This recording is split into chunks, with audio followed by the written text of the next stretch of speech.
En el siguiente video vamos a hablar acerca de qué sucede con los capacitores cuando tienen un dieléctrico. Entonces, en este caso, pues nosotros originalmente hemos estudiado en videos anteriores que en un capacitor sin dieléctrico, es decir, que está en medio de las placas conductoras el vacío, pues una placa va a quedar cargada de manera positiva y la otra va a quedar cargada de manera negativa. Y en medio de las placas pues se genera un campo eléctrico uniforme que vamos a llevar la notación D sub 0 para capacitor sin dieléctrico o capacitor al vacío. Y bueno, pues como tenemos conductores, en este caso en una configuración de un capacitor, pues también las cargas se pueden describir como densidades de carga superficiales, dado que estamos trabajando con conductores y en los conductores la carga se distribuye en la superficie. Bueno, ¿qué pasaría ahora? Que es la pregunta que vamos a responder cuando se introduce ese dieléctrico en medio de las placas del conductor. Entonces vamos a tomar el escenario más sencillo, en el cual el dieléctrico ocupa todo el espacio de separación entre los conductores. Y bueno, lo que vamos a observar es lo siguiente. Nosotros sabemos que cuando un dieléctrico se somete o es atravesado o está en presencia de un campo eléctrico, en este caso el dieléctrico va a comenzar a experimentar un fenómeno conocido como polarización. Recordemos que si el dieléctrico no experimenta un campo eléctrico externo, pues en ese caso las moléculas se consideran como moléculas no polares, es decir, el material está en su estado normal. Pero si ahora el dieléctrico se introduce en presencia de un campo eléctrico externo, pues el campo eléctrico va a ocasionar sobre las moléculas del material que en este caso comience a ordenarse, de tal manera que las moléculas se van a, por así decirlo, a dividir en regiones, donde vamos a tener una región positiva y una región negativa. Y en este caso, pues las moléculas, digamos que su carga se separa ligeramente. No es que las moléculas se separen, sino que las cargas en su interior se comienzan a ordenar, de tal manera que tendremos una región positiva y una región negativa. Y en este caso el efecto que genera es que las moléculas durante la presencia del campo se convierten en moléculas polares. Ya si nosotros quitamos el campo eléctrico, pues las cargas se vuelven a combinar y volvemos a obtener el dieléctrico de manera normal con su carga de cero. Igual en este caso la carga se sigue manteniendo cero, solamente que se distribuye por regiones. Aquí nos damos cuenta que pues nosotros sabemos que el campo eléctrico sale un terminal positivo, entonces quiere decir que este terminal a la izquierda sería una carga positiva que lo crea, y por eso las cargas negativas tienden a orientarse hacia la izquierda y las positivas pues se repelen y irían hacia la derecha. Y bueno, como ya mencioné, pues este fenómeno se conoce como la polarización, el cual se entiende como el reordenamiento de la carga de un material en presencia del campo eléctrico. Entonces, en este caso, como cada molécula del dieléctrico, pues se va a convertir en un dipolo inducido. Entonces, cuando estemos hablando de las cargas en el dieléctrico, pues vamos a hablar de cargas inducidas, porque pues van a estar presentes o se inducen durante la presencia de dicho campo eléctrico. Entonces, miremos solamente el dieléctrico, sin olvidar que está sumergido entre las placas. Entonces aquí hay un esquema un poco mejor elaborado donde tenemos las moléculas ordenadas cada una de ellas en una parte negativa y una parte positiva, es decir, tiene dos polos, es decir, se ha polarizado. Si nosotros consideramos el efecto máximo a nivel macroscópico de ese ordenamiento, pues vamos a ver que el dieléctrico de manera completa pues se va a ordenar en dos regiones, una región negativa de carga y una región positiva de carga. Esa región negativa, que es la que estoy sombreando, generaría una densidad de carga superficial sub I, que sería una densidad de carga superficial inducida negativa, y en el otro extremo una densidad de carga superficial I positiva. Recuerden que el signo dependerá de la dirección del campo o la forma del campo.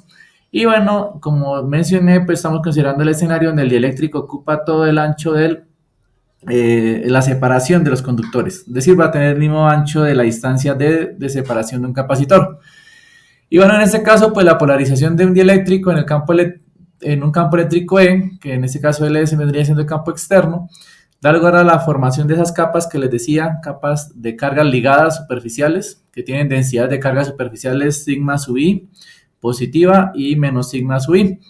Y bueno, aquí digamos, esas cargas, pues por así decirlo igual, no van a tener libertad de movimiento, es decir, se ordenan y quedarían ubicadas en ese espacio, por lo cual pues no van a haber movimientos de cargas, es decir, no se vuelve un conductor el dieléctrico, sigue siendo un material dieléctrico, y por eso también reciben a veces el nombre de cargas ligadas, porque se encuentran atadas al dieléctrico, debido a sus propiedades. Y bueno, en este caso, pues el dieléctrico ya se considera como un material polarizado. ¿Y qué va a suceder? Que si consideramos el dieléctrico sin el efecto, digamos, sin tener en cuenta la presencia del campo eléctrico, pues vamos a obtener que dentro del dieléctrico tenemos un terminal positivo y un terminal negativo, es decir, como si tuviéramos dos cargas de signos contrarios, por lo cual se va a crear en este caso un campo eléctrico inducido, el cual pues va a ser de menor magnitud porque las cargas que se van a ordenar pues van a estar sujetas a las interacciones moleculares del dieléctrico y van a estar en sentido contrario, es decir, en el interior se van a crear un campo eléctrico, que es el campo eléctrico inducido, de menor magnitud al externo, que serían las líneas fucsia, y en sentido contrario. Ese efecto que va a suceder, que en ese caso va a ocasionar que dentro del dieléctrico o dentro del capacitor, el campo eléctrico disminuya. Entonces, bueno, la suma de todos los campos eléctricos del externo más el interno, que sería el inducido, pues la suma nos va a decir que el campo eléctrico total que atraviesa o se genera en ese dieléctrico va a disminuir en magnitud. Y recuerden que el dieléctrico está ocupando todo el espacio del capacitor. En este caso, pues si hacemos la carga total del eléctrico, pues nos sigue dando cero. Esto porque la carga se conserva. Repito, como mencioné en la imagen anterior, pues el campo eléctrico externo no me va a crear carga, solamente me la ordena. Y pues la carga del eléctrico en un principio era de cero y se sigue manteniendo con un valor de cero. Y bueno, digamos aquí si tenemos el esquema que ya habíamos analizado, el capacitor sin el dieléctrico, cuando colocamos un dieléctrico dentro de las placas, se genera un campo eléctrico inducido, que serían las líneas negras. Recuerden que dentro del dieléctrico se genera un reordenamiento de cargas. Miren que aquí coloqué los signos menos y al otro extremo coloqué los signos más dentro del dieléctrico, que serían las cargas superficiales ligadas o inducidas. Y en este caso, pues el campo que va en sentido contrario al de las placas, pues es el campo eléctrico generado e inducido. Y pues como ya mencionamos, pues es de menor magnitud en sentido contrario y es debido a las cargas inducidas o ligadas. Y si sumamos ambos campos eléctricos, pues al final vamos a observar que el efecto neto dentro del capacitor con el eléctrico es que la intensidad del campo eléctrico disminuye. Entonces miren que acá en un principio sin dieléctrico el número de líneas de campo son mayores y cuando sumamos el del campo eléctrico inducido, al final unas se cancelan y vemos que ahora tenemos menos líneas de campo eléctrico, lo cual nos ratifica que el campo eléctrico resultante disminuye. Es decir, que se cumple, que el campo eléctrico en un capacitor dieléctrico va a ser un vector de campo eléctrico menor comparándolo con el capacitor eléctrico sin dieléctrico. Y esa disminución pues se va a dar en un factor o en un número K. Es decir, matemáticamente, para una mejor interpretación, el campo eléctrico total, E, que es el campo eléctrico del capacitor con dieléctrico, va a ser igual al campo eléctrico sin dieléctrico o campo eléctrico de un capacitor al vacío disminuido en un valor K, donde en este caso pues esa K, ¿quién vendría siendo? Viene siendo la constante eléctrica del material. Es decir, que dependiendo del dieléctrico que tengamos acá, pues cada dieléctrico tiene un valor de constante establecido por sus propiedades estructurales y químicas y de las moléculas de enlace. Y en este caso, pues ese numerito pues me dice de qué eléctrico estamos hablando. Y pues como características SK, pues es un número puro, es decir, no tiene unidades o dimensiones. Y es una constante, un valor que siempre va a ser o igual a 1 o mayor a 1. Y bueno, como ya mencionamos, pues es el campo eléctrico resultante y E sub 0 va a ser el campo eléctrico sin dieléctrico o el campo eléctrico del capacitor al vacío. Y de esta manera pues hemos encontrado cómo es el comportamiento del campo eléctrico en un capacitor con dieléctrico. Y bueno, para mencionar, por así decirlo, tenemos que una tablita de unas constantes dieléctricas. Esta tablita está tomada a una temperatura de 20 grados centígrados, dado que los materiales pueden cambiar sus propiedades eléctricas dependiendo de la temperatura. Eso lo vamos a ver en otro video más adelante. Y bueno, en este caso pues nos damos cuenta que para el vacío la constante dieléctrica es 1, y si al dividir por 1 las expresiones que hemos encontrado y vamos a seguir encontrando, pues nos sigue dando la capacitancia en el vacío. Para el aire, cuando la presión es de una atmósfera, pues la constante es de 1,00059. Para ejercicios prácticos se toma como 1, es decir, que un capacitor al vacío y al aire aproximadamente tienen la misma capacitancia. Ya si la presión del aire cambia, pues miren que ya la constante eléctrica comienza a cambiar. Tenemos para otros valores como el teflón, que tiene una constante de 2,1, polietileno de 2,25, así para otros materiales. Digamos, un ejemplo, el neopropeno, que tiene un valor de 6,70, su valor comienza a aumentar. Para la glicerina, en este caso, pues el valor es de 42,5. Incluso mire que el hecho de que sea un sólido, pues no me garantiza constantes eléctricas tan altas. Eso depende, obviamente, de algunas propiedades. Tenemos un ejemplo como el agua, tiene una constante eléctrica alta de 80,4. Obviamente aquí hay que tener cuidado que el agua debe estar en su estado puro, sin impurezas, porque si mantiene algunos iones o impurezas, pues ya no se consideraría un dieléctrico. Y bueno, pues esa sería la constante eléctrica del material o de algunos materiales.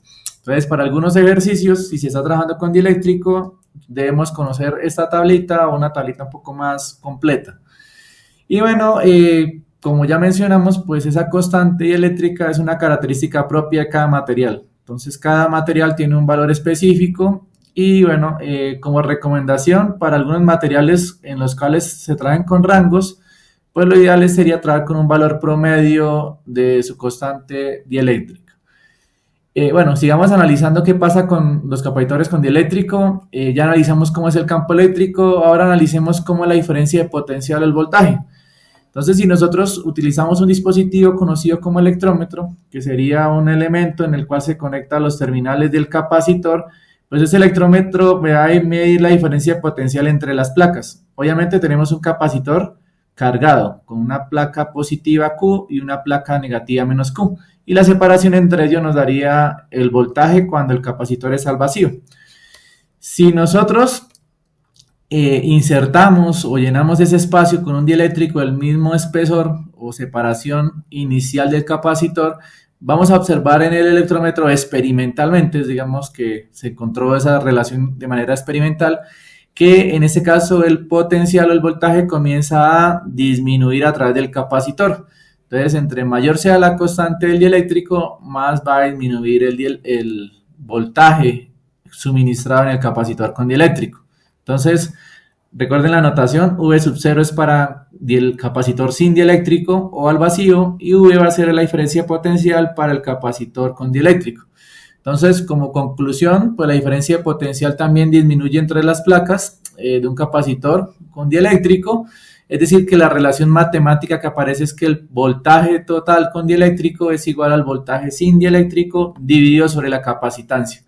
Y obviamente era de esperar porque nosotros recordemos o sabemos que el voltaje es directamente proporcional a la magnitud del campo eléctrico. Es decir, que si el campo eléctrico aumenta, pues el voltaje también va a aumentar. Y bueno, pues hay que recordar para que no se nos olvide que la carga de las placas conductoras se sigue manteniendo, ¿listo? Entonces, de esta manera, pues, ¿qué va a suceder ahora cuando con la capacitancia? Entonces, la capacitancia, pues nosotros recordemos que la capacitancia es igual a carga sobre diferencia de potencial, es la forma de medirlo experimentalmente. Como la carga de las placas conductoras se mantiene igual, ella no va a cambiar, es decir, el dieléctrico no me va a aumentar la carga ni disminuir la carga que adquiere cada una de las placas. En ese caso, ya observamos que la diferencia de potencial disminuye, y como la diferencia de potencial es inversamente proporcional a la capacitancia, vamos a obtener que ahora la capacitancia aumenta. cuando se introduce un dieléctrico en medio de los conductores de un capacitor.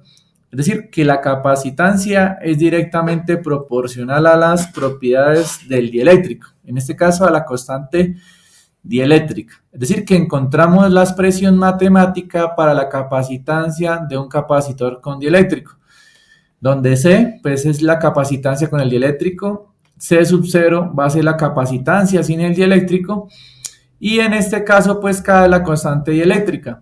Digamos que la ventaja también del dieléctrico, aparte de disminuir el potencial, el voltaje, perdón, y de manera automática aumentar la capacitancia, es que permite también darle una eficiencia estructural a los conductores, es decir, que se mantengan fijos, le da un mayor soporte y pues permite disminuir el tamaño. Entonces, como se pueden acercar las placas un poco más junto a la otra, el dieléctrico funciona como una barrera y va a evitar que los electrones pasen de una placa a la otra. Entonces, entre mayor sea la constante eléctrica, más cerca pueden estar los conductores y mayor va a ser la capacitancia. En este caso, es decir, se puede almacenar mucho más carga. Y bueno, otra relación que es muy útil y la vamos a utilizar de aquí en adelante para cuando hablemos de algún medio físico que no sea el vacío ni el aire, es la permitividad eléctrica de un material. Esta E es la permitividad eléctrica de un material y es igual a ¿quién? A la constante dieléctrica por epsilon sub 0. Recuerden que epsilon sub 0 es la permitividad eléctrica al vacío, que es una constante universal. Y pues en este caso, las unidades son de faradios sobre metros, si las damos en términos de la capacitancia. Entonces, repito, es la permitividad del dieléctrico, es decir, que si vamos y utilizamos todas las expresiones que hemos trabajado a lo largo del curso, donde aparece epsilon sub 0, donde hemos trabajado con el vacío, si queremos rodear un material, obviamente teniendo cuidado del problema, podemos cambiar epsilon sub 0 por E, solamente multiplicándola por K, y en este caso obtendríamos cómo funcionarían diferentes leyes, pero teniendo en cuenta las propiedades del medio. Entonces, un ejemplo en la ley de Gauss, podemos trabajar con la ley de Gauss cuando se trabajan con materiales dieléctricos y se cambiaría por la permitida de dicho material. Y bueno, en este caso, pues para resumir, la conclusión sería que el dieléctrico hace que la capacitancia aumente en un factor de K, comparándola con la capacitancia sub 0 sin dieléctrico. Como conclusión, el voltaje disminuye en el capacitor y el campo eléctrico también disminuye. Esta expresión es muy útil, digamos, cuando se utilizaría con el dieléctrico, pero digamos que si yo conozco ya la capacitancia sin el dieléctrico, es decir, si recordamos allá la fórmula de un capacitor de placas paralelas al vacío, en este caso pues ya tenemos una expresión. Si yo quiero ese capacitor de placas paralelas con un dieléctrico, lo único que tengo que hacer es multiplicar la expresión por K. Entonces, si yo tengo la capacitancia para diferentes configuraciones sin dieléctrico y la quiero pasar con dieléctrico, la multiplicamos por K. Y bueno, espero el video haya sido de su agrado. Recuerden que tener cuidado con los capacitores, en especial cuando son capacitores electrolíticos. Y espero que el video haya sido de su agrado y nos vemos en un próximo video.